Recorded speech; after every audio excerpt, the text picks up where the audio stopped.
Isang marahas na galaw ng kamay mula sa babaeng nasa loob ng itim at makintab na kotse. Kahit mula sa salaming bintana ng kapihan sa kanto, kitang-kita ni Elara Reyes ang pag-igting ng panga nito, ang paraan ng pagbuka ng bibig na tila may isinisigaw na mga salitang hindi niya marinig. Isang malamig na kaba ang gumapang sa dibdib ni Ara. Hindi ito takot. Ito ay inis, isang pamilyar na pakiramdam na kumukulo sa kanyang sikmura sa tuwing nasasaksihan niya ang mga ganitong eksena.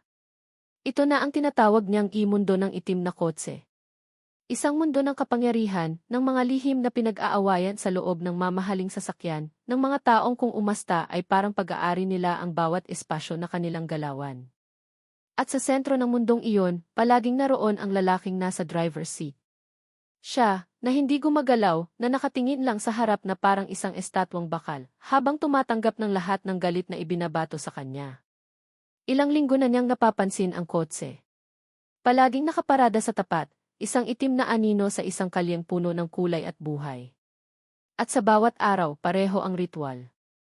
Ang babae, na nalaman niyang si Isabela Bel Sarmiento pala, ang anak ng may-ari ng buong gusali, ay may dalang bagyo sa bawat pagdating.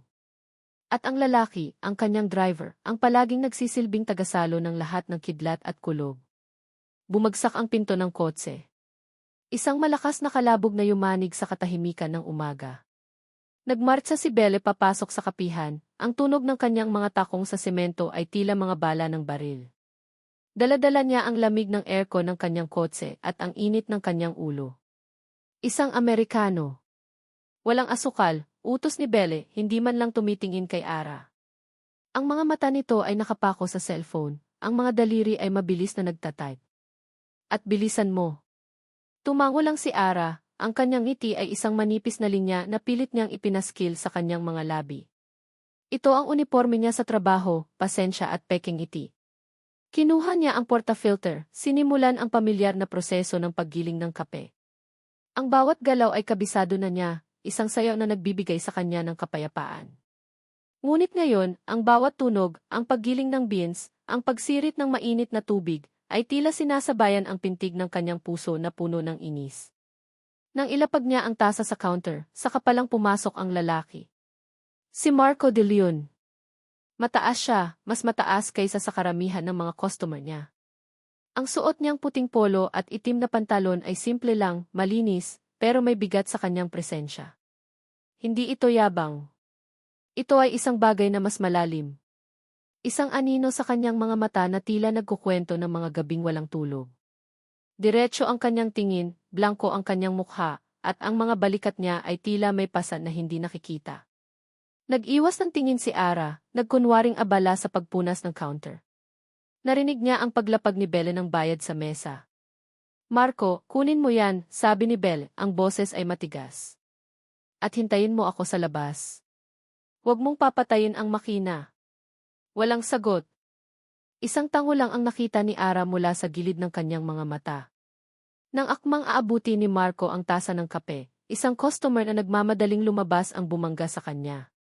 Sa isang iglap, ang mainit na Amerikano ay tumapon sa sahig, isang maitim na mansa sa puting tiles. Ano ba yan? Sigaw ni Belle, ang tingin ay lumipat mula sa cellphone patungo sa sahig, pagkatapos ay kay Marco, na puno ng pagkasuklam. Kahit ito lang, hindi mo pa magawa ng tama? Nakatayo lang doon si Marco, ang mga kamay ay nakakuyom sa gilid. Hindi siya tumingin kay Belle. Ang mga mata niya ay nakatuon sa nagkalat na kape. Agad na kumilos si Ara. Kumuha siya ng basahan at timba. Okay lang po, ma'am. Aksidente lang po. Ako na pong bahala. Habang nagpupunas siya sa sahig, napayuko si Marco para tulungan siya. Ang kanilang mga kamay ay muntik nang magdikit. Sa gulat, napaatras si Ara. Nag-angat siya ng tingin at sinalubong ang mga mata nito. Sa isang saglit, nawala ang blankong ekspresyon. May nakita siyang kakaiba roon, hindi galit, hindi hiya. Isang bagay na mas komplikado. Isang pagod na tila nanggagaling pa sa kaibuturan ng kaluluwa. Ngunit kasing bilis ng paglitaw nito, nawala rin ito. Tumayo si Marco at nagsalita sa isang boses na halos pabulong. Sorry. Pagkatapos ay tumalikod na ito at lumabas ng pinto. Iniwan si Ara na nakaluhod sa sahig, ang amoy ng kape at ang bigat ng tingin nito ay nakakapit sa hangin. Humigpit ang hawak ni Ara sa basahan. Sorry. Isang salita na narinig na niya dati.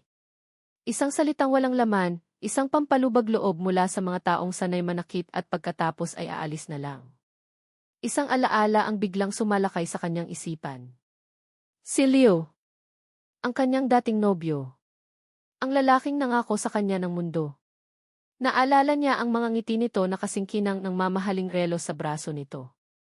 Naalala niya ang mga salita nitong matatamis, mga pangakong binuo sa hangin. At naalala niya ang araw na iyon, ang araw na natuklasan niyang ang lahat ng kanyang ipon, ang perang dapat sana ay para sa pagpapagamot ng kanyang ina, ay nawala. Kinuha lahat ni Leo. At nang harapin niya ito, ano ang sinabi nito? Sorry. Isang salita lang bago ito tumalikod at hindi na muling nagpakita. Piniga ni Ara ang basahan, ang maruming tubig ay dumaloy sa kanyang mga daliri. Hindi. Hindi na siya muling magpapalinlang. Ang mga lalaking tulad nila, mga lalaking bahagi ng kimundo ng itim na kotse ay iisa lang. Sanay silang kumuha. Sanay silang manakit. At sanay silang mag-iwan ng mga taong tulad niya para pulutin ang mga basag na piraso. Natapos ang araw na may dalang pagod. Isa-isa nang umalis ang mga customer. Si Tita Lorna, ang may-ari ng kapihan na parang pangalawang ina na niya, ay nagpaalam na rin. Naiwan si Ara para isara ang lahat. Habang nililinis niya ang huling mesa, sumulyap siya sa labas. Wala na ang itim na kotse. Nakahinga siya ng maluwag. Isang maliit na piraso ng kapayapaan. Nang iniikot na niya ang susi sa trangka ng salaming pinto, isang pares ng nakakasilaw na ilaw ang tumama sa kanyang mukha. Napapikit siya. Ang itim na kotse. Bumalik ito. Huminto ito sa mismong tapat ng pinto. Bumukas ang pinto sa passenger side at lumabas si Belle. Ang ngiti sa kanyang labi ay hindi umaabot sa kanyang mga mata. Sumunod na bumaba si Marco mula sa driver's seat. Ang kanyang anino ay humaba sa ilalim ng ilaw ng poste. Ikaw si Ara, tama? Tanong ni Belle. Ang boses ay matamis na may halong lason. Lumapit ito, ang bawat hakbang ay may kasamang otoridad. May ipapagawa ako sa iyo. Huminto ito sa harap niya, ang tingin ay lumipat mula kay Ara patungo kay Marco, na ngayon ay nakatayo sa likuran niya na parang isang gwardiya. At kay Marco. Ang mga salita ni Belle Sarmiento ay tumama sa hangin na parang lason, matamis, ngunit nakamamatay. May ipapagawa ako sa iyo at kay Marco. Nakatayo si Marco sa likuran nito, isang anino na walang sariling boses. Mula sa kanyang kinatatayuan, kitang-kita niya ang pagbabago sa mukha ni Ara. Ang pagod sa mga mata nito ay napalitan ng pagkalito at pagkatapos ng isang pamilyar na pader ng pagbabantay. Ito ang parehong pader na nakikita niya tuwing umaga, ang parehong tigas ng ekspresyon na ipinapakita nito kay Belle, sa mundo at lalo na sa kanya. Pumasok sila sa kotse. Si Marco sa driver's seat, si Belle sa tabi niya. Ang katahimikan sa loob ay mas mabigat kaysa sa ingay ng syudad sa labas. Naamoy ni Marco ang mamahaling pabango ni Belle, isang amoy na dati nagpapaalala sa kanya ng mga pangako, ngunit ngayon ay nagpapaalala na lang ng isang obligasyong hindi matakasan.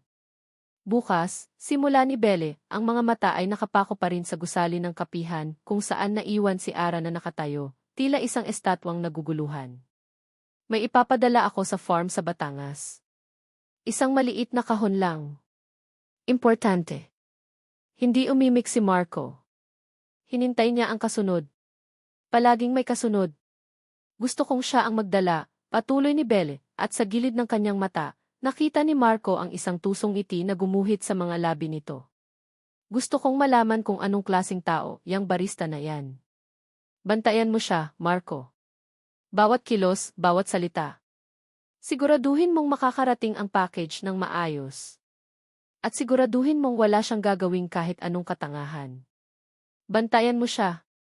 Ang mga salitang iyon ay parang kadena na muling ipinulupot sa kanyang lig. Hindi ito isang simpleng utos. Isa itong pagsubok. Isang paalala kung sino ang maihawak ng kanyang tali. Naiintindihan mo ba ako? Tanong ni Belle, ang boses ay biglang lumamig. Opo, ma'am, sagot ni Marco, ang boses ay walang emosyon, isang tunog na sanay na siyang ilabas.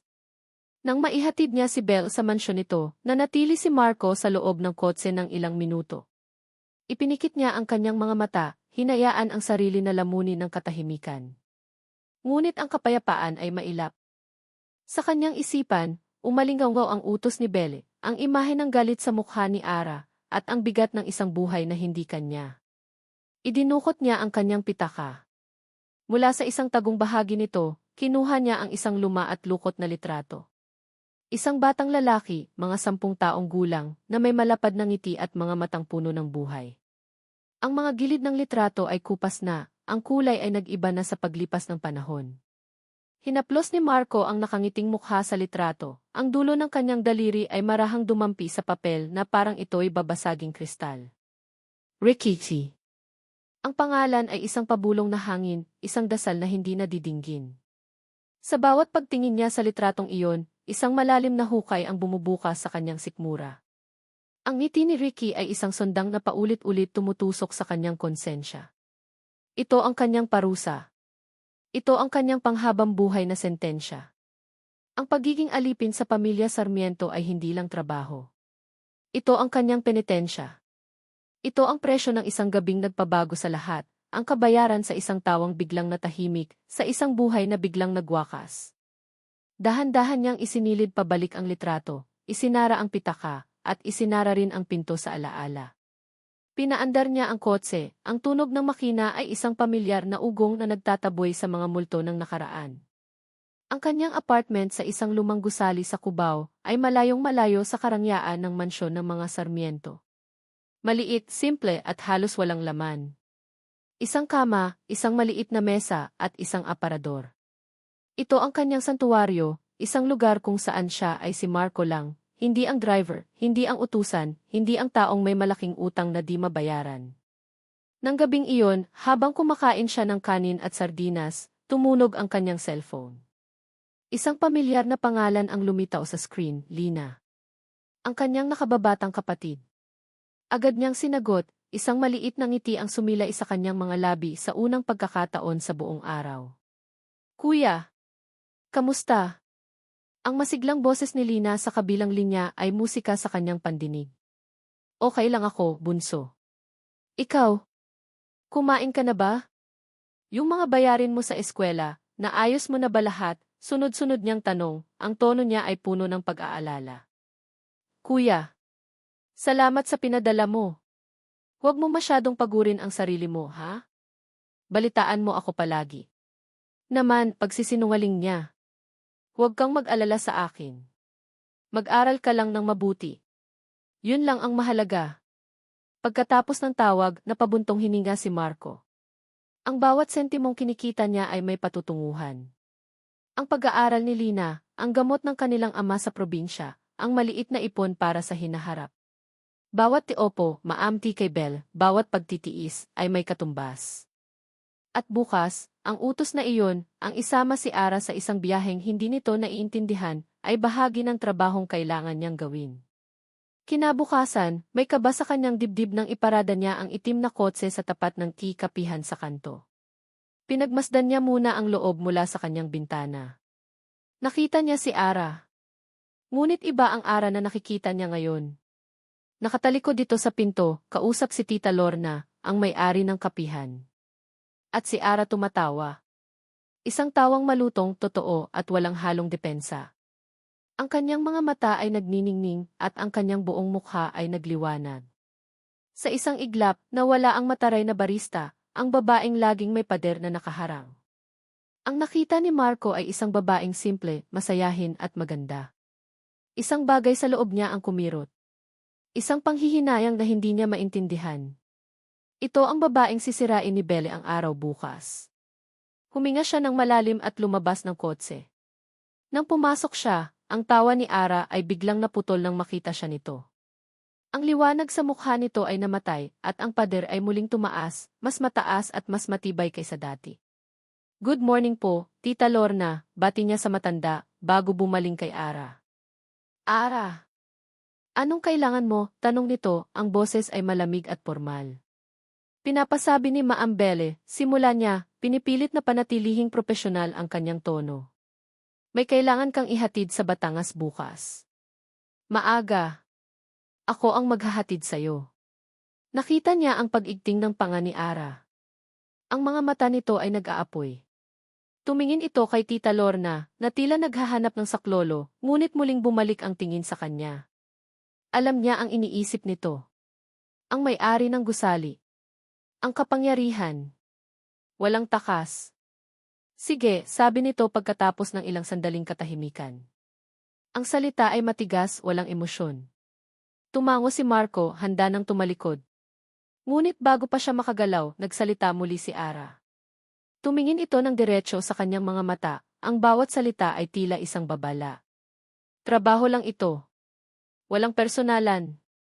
Pagkatapos ay tumalikod ito at nagpatuloy sa pagpupunas ng mga tasa, na parang hindi sila nag-usap, na parang isa lang siyang hangin na dumaan.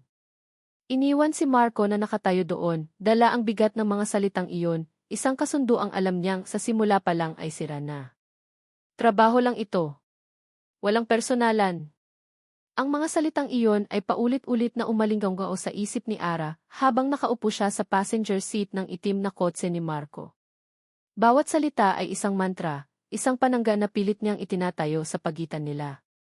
Sinadya niyang maupo sa likod pero pinigilan siya ni Marco. Dito ka na sa harap.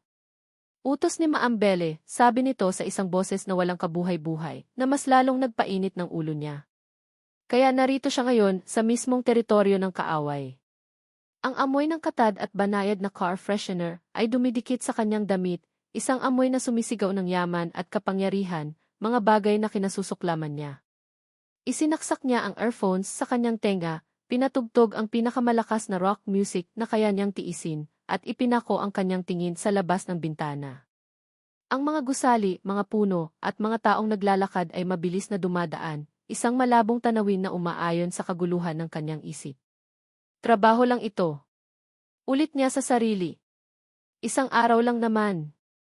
Isang araw na pagtitiis kapalit ng katahimikan para sa kapihan sa kanto at para kay Tita Lorna. Kaya niyang tiisin. Sa gilid ng kanyang mata, nakikita niya ang mga kamay ni Marco sa manibela. Kalmado. Matatag. Ang mga daliri ay hindi gumagalaw, maliban na lang kung kailangan nitong magpalit ng kambyo. Nakakainis ang kanyang katahimikan. Nakakabingi. Mas gugustuhin pa niyang magsalita ito, magyabang, o magpakita ng kahit anong senyales ng pagiging arogante para lang mapatunayan ang hinala niya. Pero wala. Para siyang isang makina na ginagawa lang ang trabaho nito. Isang pamilyar na kanta ang biglang tumugtog sa kanyang playlist, isang balad tungkol sa nasirang tiwala. Bigla, ang tanawin sa labas ay napalitan ng isang alaala. Naalala niya ang isang biyahe kasama si Leo. Papunta sila noon sa Tagaytay. Si Leo ang nagmamaneho, ang isang kamay ay nasa manibela, ang isa naman ay mahigpit na nakahawak sa kamay niya. Ang bawat salita ni Leo ay pulot pukyutan. Pagkatapos nating ikasal, Ara, bibili tayo ng bahay dito. Yung may tanawin ng lawa. Yung gigising tayo araw-araw sa amoy ng kape at sa yakap ng isa't isa. Naniwala siya. Ang bawat salita. Ang bawat pangako. Ang bawat haplos. Napapikit si Ara ng mariin, pilit na iwinawaksi ang alaala. Huwag ngayon, Ara. Huwag ngayon. Idinilat niya ang kanyang mga mata at bumalik sa kasalukuyan. Sa itim na kotse. Sa lalaking katabi niya. Ang lalaking tauhan ng isang babaeng kasing sama ni Leo. Pare-pareho lang sila. Isang oras na silang nasa biyahe nang biglang bumuhos ang malakas na ulan. Ang langit na kanina ay maaliwalas ay biglang dumilim. Ang mga patak ng ulan ay malalaki at mabibigat, humahampas sa windshield na parang mga batong ibinabato mula sa langit. Binagalan ni Marco ang takbo ng kotse. Ang daan ay naging maputik at madulas. At doon, sa isang liko ang hindi pamilyar, nangyari ito. Isang malakas na pag-uga. Isang kakaibang tunog mula sa ilalim ng sasakyan. At pagkatapos, huminto sila. Sinubukan ni Marco na paandarin itong muli, ngunit ang mga gulong sa likod ay umiikot lang sa iisang lugar, naghuhukay sa malambot at basang lupa. Ano nang nangyari? Tanong ni Ara, tinanggal ang kanyang earphones. Nabaon tayo, sagot ni Marco, ang boses ay kalmado pa rin, pero may bahid ng pag-aalala. Masyadong malambot ang lupa dahil sa ulan. Sinubukan niya ulit. Walang nangyari. Napasuntok si Marco sa manibela, isang biglaang pagsabog ng emosyon na ikinagulat ni Ara. Ito ang unang pagkakataon na nakakita siya ng kahit anong reaksyon mula dito bukod sa blankong pagsunod. Dito ka lang, sabi nito, at walang anumang alinlangan, binuksan nito ang pinto at lumabas sa rumaragasang ulan. Pinanood siya ni Ara mula sa loob. Agad na nabasa ang kanyang damit. Ang puti niyang polo ay dumikit sa kanyang likod, binabakat ang matipunong katawan. Yumuko ito, sinuri ang mga gulong, at sinubukang maglagay ng mga bato at sanga sa ilalim para magkaroon ng traksyon. Sa loob ng ilang minuto, nakaupo lang si Ara. Trabaho niya iyan, sabi ng isang bahagi ng isip niya. Siya ang driver. Hayaan mo siya. Ngunit habang pinapanood niya si Marco na mag-isang nagpapakahirap sa ilalim ng ulan, nababasa at nalalamigan, isang kakaibang damdamin ang nagsimulang kumalat sa kanyang dibdib. Hindi ito awa. Ito ay konsensya. Naisip niya si Tita Lorna.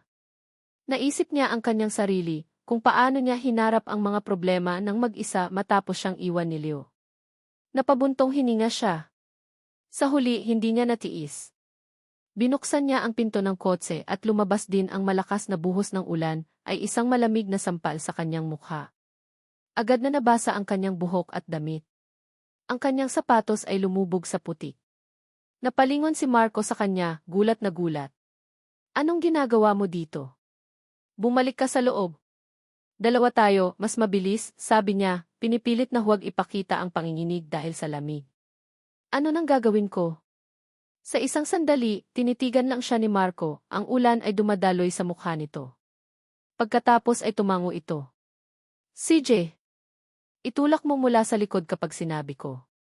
Ingat ka, madulas. Sumunod si Ara. Ipinatong niya ang kanyang mga kamay sa likod ng kotse. Naramdaman niya ang lamig ng metal. Naramdaman niya ang putik na pumapasok sa kanyang sapatos. Ngayon na, sigaw ni Marco. Sumigaw din si Ara habang itinutulak niya ang kotse ng buong lakas. Ang kanyang mga kalamnan ay nangawit. Naramdaman niya ang pag-ikot ng gulong, ang pagtalsik ng putik sa kanyang mukha at damit. Minsan. 2 beses. Sa pangatlong subok, naramdaman niya ang bahagyang pag-usad ng kotse. Isa pa, sigaw ni Marco. Itinulak niya muli gamit ang lahat ng natitirang lakas. At sa wakas, sa isang malakas na pag-uga, ang kotse ay nakaahon mula sa pagkakabaon nito. Huminto ito sa mas matigas na bahagi ng kalsada. Napaupo si Ara sa damuhan sa gilid ng kalsada, humihingal, basang-basa, at puno ng putik mula ulo hanggang paa. Napatingin siya sa kanyang sarili at hindi niya mapigilang matawa, isang tawang dala ng pagod at ng kakatuwang sitwasyon. Lumapit si Marco sa kanya. Wala na ang blankong ekspresyon. Ang nakikita niya ngayon ay isang mukha na basang-basa ng ulan, may ilang mansa ng putik, at mga matang maihalong pag-aalala at pagtataka. Nang makabalik sila sa loob ng kotse, ang katahimikan ay iba na. Hindi na ito mabigat at nakakabingi. Ito ay isang katahimikang dala ng pinagsamahang pagod. Nanginginig si Ara sa lamig. Basa ang kanyang damit at ramdam niya ang panunuot ng ginao hanggang sa kanyang mga buto. Habang nagpupunas siya ng kanyang buhok gamit ang isang maliit na tuwalya, inabot ni Marco ang isang itim na jacket mula sa backseat. Hindi ito nagsalita. Inilapag lang nito ang jacket sa kandungan niya. Napatingin si Ara sa jacket, pagkatapos ay sa kanya. Baka magkasakit ka, sabi ni Marco, ang boses ay mahina, halos hindi marinig sa lakas ng ulan sa labas. Pagkatapos ay itinuon na nitong muli ang kanyang pansin sa pagmamaneho, na para bang wala itong ginawang kakaiba. Nakatitig lang si Ara sa jacket. Isang simpleng gesture. Isang piraso ng damit na tuyo at mainit. Ngunit sa sandaling iyon, sa loob ng itim na kotse, sa gitna ng malakas na ulan, naramdaman niya ang pagbitak ng pader na maingat niyang itinayo. Isang maliit, halos hindi kapansin-pansing bitak. Ang jacket ay nanatili sa kandungan ni Ara, isang itim na isla sa gitna ng kanyang damit na basang-basa. Hindi niya ito isinusuot, pero hindi rin niya ito ibinabalik. Pinagmamasdan lang ito ni Marco mula sa gilid ng kanyang mga mata, isang tahimik na saksi sa panloob na debate ng babae. Alam niyang kailangan nilang huminto. Ang ulan ay hindi tumitila at ang lamig sa loob ng kotse ay nagsisimula na ring manuot sa kanyang bala. Bukod doon, kailangan nilang kumain. Ilang minuto pa, natanaw niya ang isang maliit na ilaw sa di kalayuan, isang karinderya sa gilid ng daan, ang singboard nito ay kumukutitap sa gitna ng dilim na dala ng ulan. Bulaluhan sa kanto. Hihinto muna tayo, sabi niya, hindi nagtatanong kundi nagsasabi. Para kumain at magpatuyo. Hindi sumagot si Ara, ngunit nang iliko niya ang sasakyan papasok sa parking lot ng kainan, hindi naman ito umangal. Ang loob ng karinderya ay kabaligtaran ng lamig sa labas. Mainit, maingay at puno ng amoy ng nilagang baka. Ilang mesa lang ang mayroon, karamihan ay okupado ng mga driver ng truck at mga biyaherong na stranded din dahil sa ulan. Nakahanap sila ng isang maliit na mesa sa sulok. Nang maupo sila, ang katahimikan ay bumalik, ngunit iba na ang kulay nito. Hindi na ito ang katahimikang puno ng galit at pag-iwas. Ito ay isang katahimikang nag-aabang. 2 special bulalo, sabi ni Marco sa waiter, bago bumaling kay Ara. Okay lang ba sa'yo iyon? Isang bahagyang tango lang ang isinagot nito. Ang mga mata nito ay abala sa pagtingin sa paligid, kahit saan, huwag lang sa kanya. Nang dumating ang kanilang order, 2 malalaking mangkok ng umuusok na sabaw, karne, at gulay, ang init mula sa pagkain ay tila nagbigay ng kaunting buhay sa kanilang dalawa. Humigop si Marco ng sabaw. Mainit. Masarap. Naramdaman niya ang unti-unting pagbabalik ng init sa kanyang katawan. Bakit ka nagtatrabaho para sa kanya? Ang tanong ay biglaan, halos pabulong, ngunit sa maliit na espasyo sa pagitan nila, ito ay umalinggaw na parang isang sigaw. Nag-angat ng tingin si Marco. Si Ara ay nakatingin sa kanya, ang mga mata nito ay seryoso, walang bakas ng pagkamuhi, kundi puno ng purong pagtataka. Napatigil si Marco, ang kutsara ay nakabitin sa ere. Ito ang tanong na kinatatakutan niya. Ang tanong na wala siyang karapatang sagutin ng totoo. Trabaho lang, sabi niya, isang sagot na alam niyang kulang, isang sagot na lasang kasinungalingan. Ngumiti si Ara ng mapait. Hindi ako naniniwala. Nakita ko kung paano kanya tratuhin. Parang pag-aari kanya. Walang taong magtitiis ng ganoon para lang sa trabaho. Humigpit ang hawak ni Marco sa kanyang kutsara. Tama si Ara. Hindi ito simpleng trabaho. Ito ay isang utang. Isang utang na hindi mababayaran ng pera. May utang ako sa pamilya nila, sabi niya, pinipili ng maingat ang bawat salita. Isang malaking utang na hindi ko kayang bayaran. Nakita niya ang pagbabago sa ekspresyon ni Ara. Ang pagtataka ay napalitan ng pag-unawa, isang maling pag-unawa. Ipinapalagay niyang pera ang tinutukoy niya. Ipinapalagay niyang isa siyang desperadong taong nagkautang ng malaki at ngayon ay alipin ng kanyang pinagkakautangan. Hahayaan na lang niya itong isipin iyon. Mas mabuti na iyon kaysa sa katotohanan. Hindi ka ba napapagod? Tanong ulit ni Ara, ang boses ay mas mahina na ngayon. Napatingin si Marco sa labas ng bintana, sa ulan na patuloy sa pagbuhos. Pagod? Ang salita ay hindi sapat para ilarawan ang bigat na pasan niya araw-araw. Pero hindi niya pwedeng sabihin iyon. Ang pagod ay isang luho na hindi niya kayang bayaran. Lahat naman tayo napapagod, sagot niya, isang sagot na totoo para sa kanilang dalawa. Pero kailangang kayanin. Ibinalik niya ang tingin kay Ara. Ikaw? Bakit ka nasa kapihan sa kanto? Mukhang nagulat si Ara sa tanong. Pangarap ko kasing magkaroon ng sarili kong coffee shop balang araw. Maliit lang. Yung simple lang. Doon ako nagsimula. Sa unang pagkakataon, may kislap sa mga mata nito. Isang kislap ng pangarap. Gusto ko yung amoy ng kape sa umaga. Yung tunog ng grinder. Yung pakiramdam na nakakapagpasaya ka ng araw ng isang tao dahil lang sa isang tasa ng kape. Ngumiti si Marco. Isang totoong ngiti. Magaling kang magtimpla ng kape. Ang papuri ay nagpula sa mga pisngi ni Ara. Agad itong nag-iwas ng tingin at sumubo ng pagkain. Ang munting tagumpay na iyon, ang makita siyang humiti, ang makita siyang mamula, ay nagbigay ng kakaibang gaan sa dibdib ni Marco. Sa gitna ng kanilang pagkain, biglang tumunog ang cellphone ni Marco. Sa screen, ang pangalan ni Belle ay kumikinang na parang isang babala. Isang beses. 2 beses. 3 beses. Tinitigan lang niya ito. Bawat ring ay isang paghila sa kadena. Bawat ring ay isang utos na kailangan niyang sundin. Ngunit sa tabi niya, si Ara ay tahimik na kumakain, ang jacket niya ay nakapatong pa rin sa kandungan nito. Naisip niya ang itsura nito kanina sa ilalim ng ulan, puno ng putik pero hindi sumusuko. Naisip niya ang tawa nito kasama si Tita Lorna. Sa isang iglap ng pagsuway, pinindot niya ang key ignore button. Ibinulsa niya ang telepono. Napansin ito ni Ara. Nakita niya ang pag-aalinlangan sa kanyang mukha at ang huling desisyon. Hindi ito nagsalita, ngunit ang mga mata nito ay puno ng mga tanong na hindi nito masabi. Kailangan na nating umalis, sabi na lang ni Marco, iniiba ang usapan. Nang tumayo sila para magbayad, napansin ni Marco ang isang pamilyar na halaman sa paso malapit sa counter. Isang uri ng kape. Arabica, sabi niya nang hindi namamalayan. Mas maselan alagaan kaysa sa robusta. Napalingon si Ara sa kanya, ang pagkagulat ay malinaw sa mukha nito.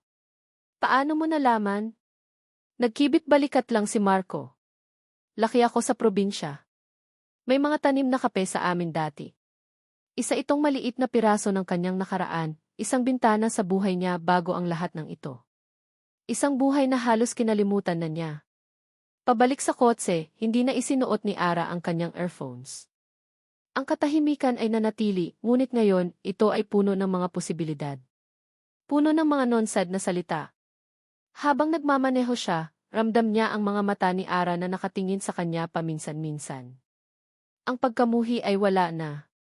Ang natira ay isang mas malalim, mas komplikadong emosyon. Isang bagay na hindi niya mapangalanan. At habang papalapit sila sa kanilang destinasyon, isang tanong ang biglang bumasag sa katahimikan, isang tanong na matagal nang gustong itanong ni Ara, isang tanong na nagmula sa lahat ng kanyang nakita, ang pagtitiis kay Belle, ang utang, ang jacket, ang pagbaliwala sa tawag, ang kaalaman sa kape. Ano ba talaga ang tinatago mo, Marco? Ano ba talaga ang tinatago mo, Marco? Ang tanong ay lumabas sa bibig ni Ara bago pa man niya ito mapigilan. Isang tanong na isinilang mula sa pagod, pagkalito, at isang maliit na binhi ng pag-asa. Hindi lumingon si Marco. Ang kanyang mga mata ay nanatiling nakapako sa daan sa unahan, ngunit nakita ni Ara ang pag-igting ng kanyang mga kamay sa manibela. Ang katahimikan na sumunod ay mas mabigat kaysa sa mga nauna.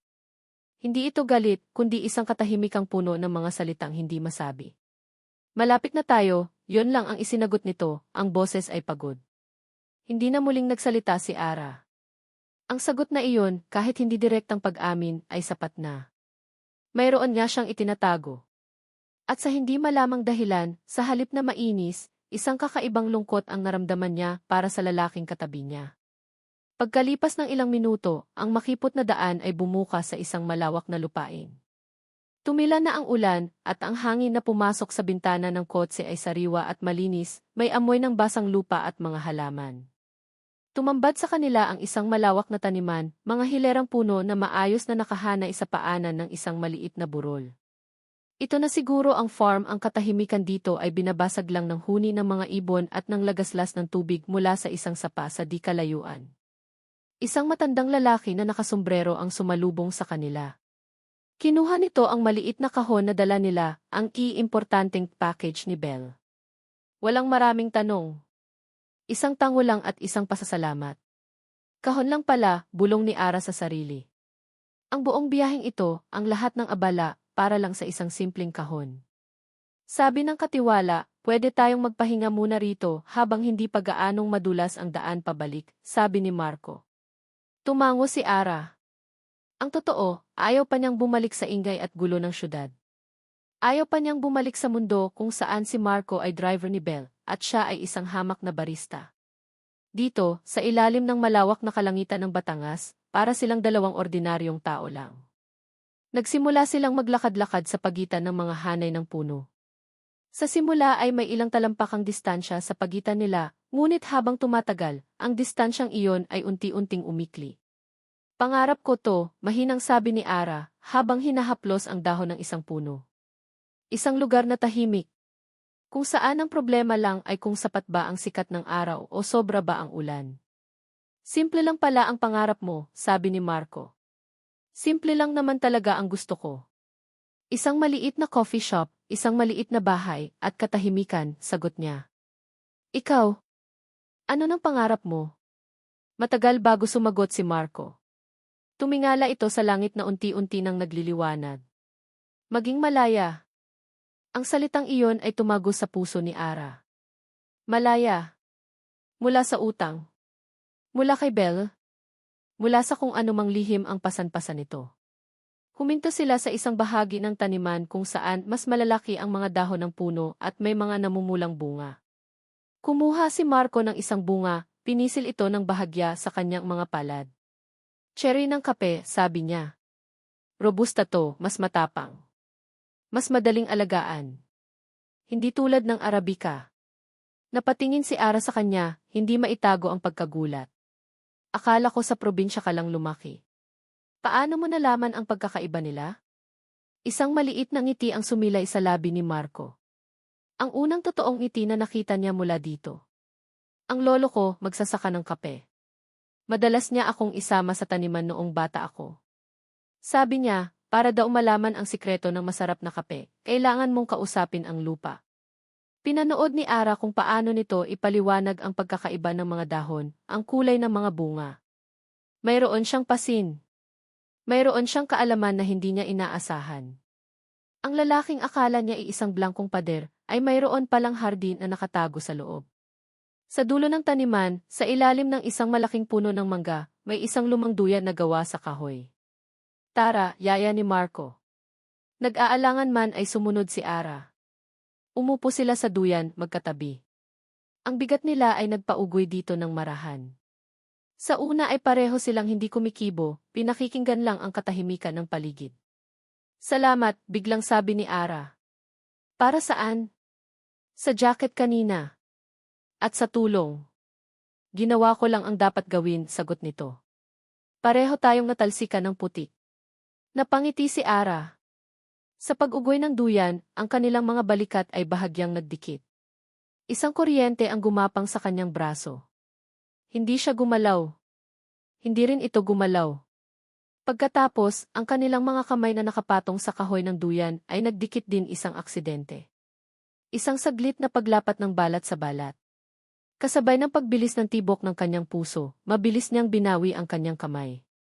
Nag-iwas siya ng tingin, naramdaman ang pag-init ng kanyang mga pisngi. Sumulyap siya kay Marco. Nakatingin din ito sa kanya, at sa mga mata nito, nakita niya ang parehong pagkagulat, ang parehong kuryenteng naramdaman niya. Sa sandaling iyon, lahat ng hinala ni Ara, lahat ng kanyang pagkamuhi, ay naglaho na parang bula. Ang lalaking ito, na puno ng lihim at bigat, ay hindi masama. Marahil, siya ay tulad niya, isang taong sinaktan at pilit na bumabangon. Siguro nga, mali siya sa kanya. Maling-mali.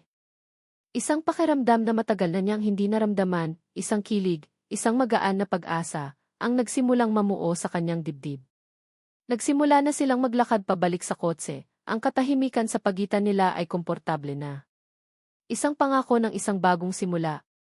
Ngunit habang papalapit sila, isang tunog ang bumasag sa kapayapaan ng bukid. Ang tunog ng mga gulong sa graba. Isang pamilyar na itim na kotse, kaparehong-kapareho ng minamaneho ni Marco, ang mabilis na pumasok sa farm at huminto ilang metro lang mula sa kanila. Bumukas ang pinto sa passenger side. Bumaba ang isang babae na nakaputing bestida, ang buhok ay perpektong nakaayos. Si Belle. Ang ngiti nito ay matamis, ngunit mailason. Nanlamig ang dugo ni Ara. Napahinto siya sa paglakad.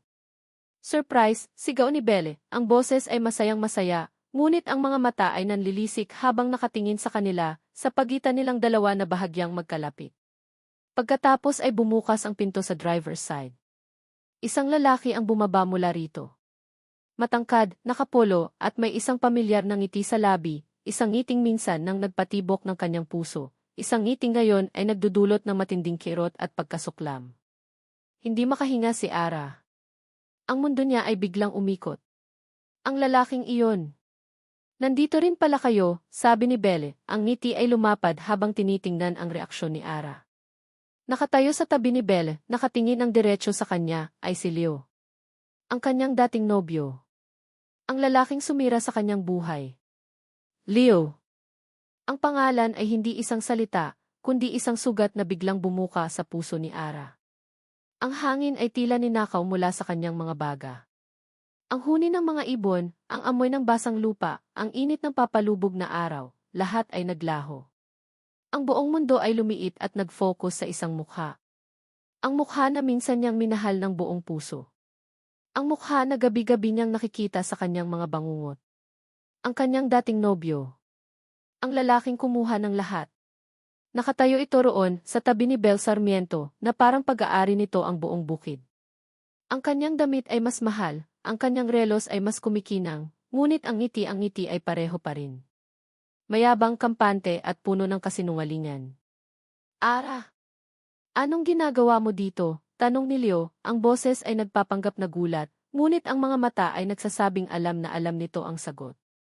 Para itong isang aktor sa isang entabladong siya mismo ang gumawa. Nagsara ang lalamunan ni Ara. Gusto niyang sumigaw, magmura, manakit. Ngunit walang lumalabas na tunog. Ang kanyang mga paa ay tila nakapako sa putikang lupa. Dito pumasok si Belle, ang direktor ng masamang panaginip na ito. Lumapit ito at pinalupot ang kanyang braso sa braso ni Marco, na parang isang ahas.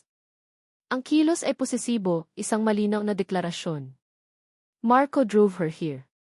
Utos ko, sabi ni Belle, ang boses ay kasing tamis ng lason. Tumingin ito kay Leo. Siya ang sinasabi ko sa iyong barista, honey. Ang galing, di ba? The world is so small. Honey. Ang salitang iyon ay isang susi na nagbukas ng lahat ng kandado. Ang mga piraso ng palaisipan ay biglang nagbagsakan sa isip ni Ara, hindi dahan-dahan, kundi isang marahas na pagguho. Ang biglaang utos ni Belle. Ang importanteng kahon. Ang biyahe papuntang Batangas. Ang pagkasira ng sasakyan, totoo ba iyon o bahagi rin ng plano? Ang paghinto sa karinderya. Ang lahat ng nangyari. Isang setup. Isang masakit, napakadetalyadong patibong. At siya nahulog siya dito nang walang kamalay-malay. Isang malamig na yelo ang gumapang mula sa kanyang batok hanggang sa kanyang mga paa. Ang pakiramdam ng kilig na naramdaman niya sa duyan kanina ay naging isang nakakasukang pait. Ang init ng jacket ni Marco na ipinahiram sa kanya ay naging isang nakakapasong apoy. Ang pag-aalala sa mga mata nito, ang kaalaman nito sa kape, ang mga sandali ng katahimikan na akala niya ay may kahulugan, lahat ay isang malaking kasinungalingan. Isang script na sinunod nito ng perpekto. Ang kanyang mga mata, na puno ng nagbabadyang luha at nag-aapoy na galit, ay lumipat mula kay Belle at Leo. Tumingin siya kay Marco. Si Marco. Nakatayo ito roon, hawak ni Belle, na parang isang tropeo. Naghahanap si Ara ng kahit ano sa mukha nito. Isang pagtanggi. Isang salita ng paliwanag. Isang senyales na hindi ito kasama sa kalokohang ito. Sabihin mong hindi totoo, sigaw ng isip niya. Sabihin mong nagkakamali ako. Ngunit hindi siya makatingin ng diretso kay Ara. Ang mga mata nito ay nakayuko, nakatingin sa lupa, sa damo, kahit saan huwag lang sa kanya. Ang mukha nito ay isang maskara ng pagdurusa, isang gusot na halo ng sakit at pagkakasala. At sa sandaling iyon, alam na ni Ara ang lahat. Ang katahimikan ni Marco ay mas malakas pa kaysa sa isang pag-amin. Ang pag-iwas nito ng tingin ay isang hatol. Ang sakit sa mukha nito, na kanina iinakala niyang dala ng isang mabigat na lihim, ay sakit pala ng isang taong nahuli sa kanyang panloloko. Katulad lang siya ni Leo. Katulad lang sila. Parehong magaling umarte. Parehong sanay manloko. Parehong kumukuha ng tiwala bago ito wasakin ng walang awa. At siya, si Elara Reyes, ang tanga. Ang tangang nagpaloko. Hindi isang beses, kundi 2 beses. Ang pader na pinaghirapan niyang itayo sa loob ng maraming taon ay gumuho sa loob lang ng ilang oras dahil sa isang jacket, isang mangkok ng bulalo, at isang duyan. Ang lakas ay bumalik sa kanyang mga binti, isang lakas na isinilang mula sa galit at sa durog na puso. Humakbang siya papalapit. Bawat hakbang ay mabigat. Dinala siya ng kanyang mga paa sa harap ni Marco. Ang mundo ay muling natahimik. Ang naririnig lang niya ay ang marahas na pagtibok ng kanyang puso sa loob ng kanyang dibdib. Itinaas niya ang kanyang tingin. Sa wakas, sinalubong nito ang kanyang mga mata. At sa mga mata nito, nakita niya ang lahat, ang sakit, ang pagsisisi, ang kawalan ng salita. Ngunit para kay Ara, iisa lang ang kahulugan ng lahat ng iyon, kasalanan. Isang malakas na tunog ang bumasag sa katahimikan ng bukid. Ang tunog ng kanyang palad na dumapo ng buong lakas sa pisngi ni Marco. Ang sampal ay umalingaw sa hangin, isang marahas na tuldok sa isang masakit na pangungusap. Naramdaman niya ang hapdi sa kanyang palad, ngunit wala itong panama sa hapdi na nararamdaman niya sa kanyang dibdib. Nanginginig ang kanyang mga labi habang binibitawan niya ang mga salitang puno ng lason at pait. Kasabwat kanya. Ang hapdi sa kanyang pisngi ay walang-wala kumpara sa kirot na gumuhit sa kanyang dibdib nang marinig niya ang mga salitang iyon. Kasabwat kanya. Nakatayo lang si Marco, hindi makagalaw. Ang init ng palad ni Ara ay nananatili sa kanyang mukha, isang tatak ng kanyang kasalanan, isang kasalanan na hindi naman niya ginawa, ngunit sa mga mata nito, siya na ang pinakamasamang tao sa mundo. Gusto niyang sumigaw. Gusto niyang sabihin, hindi. Hindi totoo yan. Mali ka nang iniisip. Ngunit bago pa man niya maibuka ang kanyang bibig, naramdaman niya ang mahigpit na pagkakahawak ni Belle sa kanyang braso. Ang mga kuko nito ay bumaon sa kanyang balat. Huwag kang gagawa ng eksena, Marco, bulong ni Belle. Ang boses ay tila isang ahas na gumagapang sa kanyang tenga. Ang ngiti nito ay para kay Leo at Ara, ngunit ang mga mata nito ay nakatuon sa kanya, puno ng babala. O baka gusto mong ipaalala ko sa lahat ang nangyari sa gabi ng kaarawan ni Ricky. Ang pangalan. Ricky. Ang pangalang iyon ay isang pader na biglang humarang sa kanyang lalamunan, sinakal ang lahat ng salitang gusto niyang sabihin. Ang kanyang mga balikat ay bumagsak. Ang kanyang mga kamao ay kumuyom. Muli, talo na naman siya. Halika na, Ara. Iuwi na kita, narinig niyang sabi ni Leo, inaakay si Ara na tila isang basag na manika. Hindi na lumingon si Ara. Ang likod nito habang naglalakad palayo ay isang sundang na bumaon ng malalim sa puso ni Marco. See? That was easy, sabi ni Belle nang makalayo na ang dalawa. Binitawan nito ang kanyang braso at hinarap siya. Akala niya siguro may pag-asa kayo. How pathetic. Bakit mo ginawa to, Belle? Tanong ni Marco, ang boses ay basag at puno ng galit na hindi niya mailabas. Dahil kaya ko, sagot nito, simpleng-simple. At dahil gusto kong ipaalala sa iyo kung saan ka lulugar. Sa akin. You are mine, Marco. Tandaan mo yan. Tumalikod ito at naglakad papunta sa kotse ni Leo. Huwag kang mag-alala, iiwan namin sa iyo ang sasakyan mo. Kailangan mo yan para maiuwi ang sarili mo at ang basag mong puso. Humalakhak ito, isang tunog na nakakayanig sa kaluluwa. Naiwan si Marco na nakatayo roon, mag-isa sa gitna ng bukid na kanina lang ay paraisong puno ng pag-asa. Ngayon, isa na itong sementeryo ng mga pangarap na hindi man lang nabigyan ng pagkakataong mamukadkad. Ang biyahe pabalik ay isang impyerno. Ang bawat kilometrong tinatahak nila ni Ara ay puno ng katahimikan. Ngunit hindi ito ang komportableng katahimikan kanina. Ito ay isang katahimikang nakakabingi, puno ng akusasyon, ng sakit, ng mga basag na piraso ng tiwala. Si Ara ay nakaupo sa passenger seat, nakatingin sa labas, ngunit alam ni Marco na wala itong nakikita. Ang katawan nito ay nakapako, hindi gumagalaw, na para bang isang maling galaw lang ay mababasag ito ng tuluyan. Sa rearview mirror, nakita ni Marco ang isang butil ng luha na pumatak mula sa mata ni Ara. Pagkatapos, isa pa. Sunod-sunod. Tahimik. Walang tunog. Iyon ang pinakamasakit na uri ng pag-iyak. Ang bawat patak ng luha nito ay isang patak ng asido na tumutunaw sa kanyang puso. Kasalanan niya ito. Hindi, kasalanan ito ni Belle, ngunit sa pagpayag niyang maging sunod-sunuran, sa pagpili niyang manahimik para protektahan ang sarili niyang lihim, naging kasabwat siya. Ang sampal ni Ara ay nararapat lang sa kanya. Naalala niya ang lahat. Ang pagtawa nito sa kapihan.